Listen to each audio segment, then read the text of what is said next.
Iran America का दोहा रहस्य आखिर क्या है? ट्रंप ने बात की और बात में दावा भी किया है, लेकिन इन सब के बीच में अकड़ रहा है तेहरान। क्या तेहरान वो मुद्दा बन जाएगा? क्या ये लड़ाई थमेगी या फिर नहीं? नमस्कार, आप देख रहे हैं न्यूज़ 18 का डिजिटल प्लेटफॉर्म। मैं हूं आपके साथ श्रुति श्रीवास्तव। अमेरिका के राष्ट्रपति डोनाल्ड ट्रंप ने दावा किया कि ईरान ने बातचीत का अनुरोध किया है और दोनों देशों के बीच कतर में बैठक हो सकती है। हालांकि ईरान ने इस दावे से इनकार करते हुए कहा कि वह केवल अपने रुके हुए फंड की रिहाई के लिए विशेषज्ञों का दल दोहा भेज रहा है। ट्रंप बार बार कह रहे हैं कि उनकी टीम दोहा पहुंच गई है, लेकिन वार्ता पर तेहरान अब भी पत्ते नहीं खोल रहा है। क्या मतलब है? दरअसल मध्य पूर्व में तनाव कम होने के बजाय लगातार बढ़ता दिखाई दे रहा है।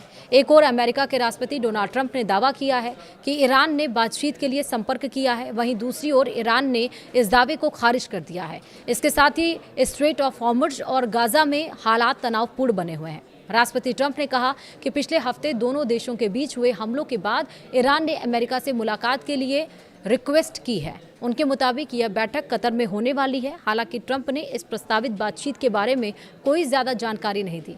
वहीं ईरान के विदेश मंत्रालय ने ट्रंप के इस दावे को गलत बताया है। मंत्रालय का कहना है कि अमेरिका के साथ किसी भी तरह की बैठक तय नहीं हुई है।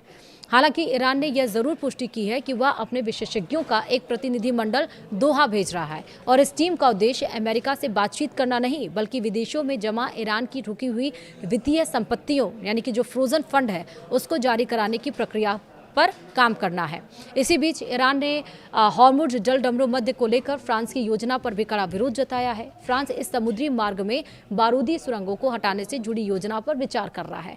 ईरान ने कहा है कि मौजूदा हालात बेहद संवेदनशील हैं और ऐसे समय में किसी भी बाहरी देश का हस्तक्षेप तनाव को और बढ़ा सकता है। तेहरान ने फ्रांस को चेतावनी देते हुए कहा कि वह ऐसे किसी भी कदम से बचे जिससे उकसावे वाली कार्रवाई मानी जाए। दूसरी ओर गजा पट्टी में हिंसा अभी भी जारी है। फिलिस्तीनी अधिकारियों की माने तो इजरायली सेना की कार्रवाई में कम से कम 8 फिलिस्तीनियों की मौत हो गई और इसके अलावा इजरायल ने दक्षिणी लेबनान में भी हवाई हमले किए हैं। यह कार्रवाई ऐसे समय में हुई है जब इजरायल और लेबनान के बीच पहले से युद्ध विराम लागू है।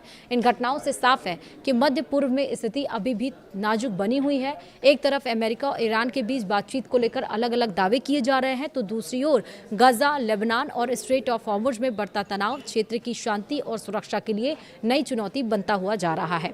अब इस पूरे मामले में अभी तक क्या अपडेट्स आए हैं वो आपको बताते हैं। दरअसल अमेरिका में ईरान के साथ हुई समझौते को लेकर अलग अलग बयान सामने आ रहे हैं।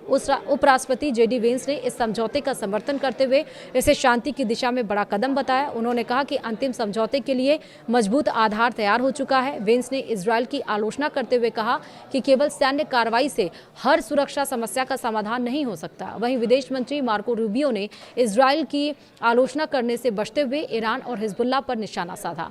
हालांकि व्हाइट हाउस ने दोनों नेताओं के बीच किसी भी मतभेद से इनकार किया है। ओमान ने कहा है कि हॉर्मुज़ जल डमरू मध्य में बारूदी सुरंगों को हटाने की मुख्य जिम्मेदारी ईरान की है। ओमान के विदेश मंत्री बद्र बिन हमद अल बुसैदी ने एक इंटरव्यू में कहा कि अमेरिका और ईरान के बीच हुए समझौता यानी कि जो MOU है के मुताबिक इस महत्वपूर्ण समुद्री मार्ग और अंतर्राष्ट्रीय जहाजरानी मार्गों को सुरक्षित रखना मुख्य रूप से ईरान की जिम्मेदारी है। उन्होंने ये भी कहा कि यदि जरूरत पड़ी और अनुरोध किया गया तो ओमान क्षेत्रीय और अंतर्राष्ट्रीय प्रयासों में सहयोग देने के लिए तैयार है।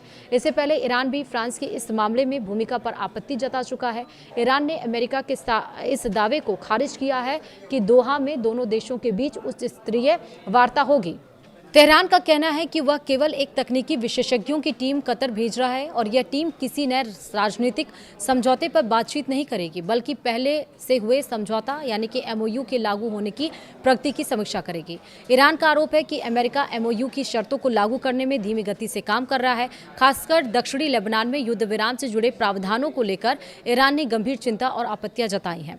ओमान ने हॉर्मुज़ जल डमरू मध्य से गुजरने वाले जहाजों पर केवल रास्ता इस्तेमाल करने के लिए कोई ट्रांजिट शुल्क लगाने का समर्थन नहीं किया है। ओमान के विदेश मंत्री बद्र बिन अहमद अल-बुसैदी ने कहा है कि समुद्री मार्ग से गुजरने वाले जहाज़ों पर केवल आवागमन के लिए शुल्क नहीं लगाया जाना चाहिए।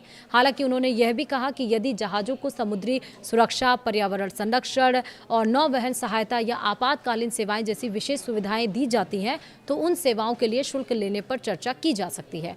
उनके अनुसार यह व्यवस्था संबंधित देशों और शिपिंग कंपनियों की सहमति से होनी चाहिए। अमेरिका के राष्ट्रपति डोनाल्ड ट्रंप ने कहा है कि अमेरिकी वार्ताकारों का एक दल कतर की राजधानी दोहा के लिए रवाना हो गया है। उनके मुताबिक वहां ईरान के साथ एक महत्वपूर्ण बैठक हो सकती है और यह बातचीत ऐसे समय में हो रही है जब हाल के सैन्य हमलों के कारण हॉर्मुज़ को लेकर दोनों देशों के बीच तनाव बढ़ गया था। ट्रंप ने संकेत दिया है कि अमेरिका और ईरान के पास स्थायी शांति समझौता तक पहुंचने के लिए लगभग अगस्त के मध्य तक का समय है और इस दरमियान दोनों पक्ष तनाव कम करने और समझौते की दिशा में प्रयास करेंगे।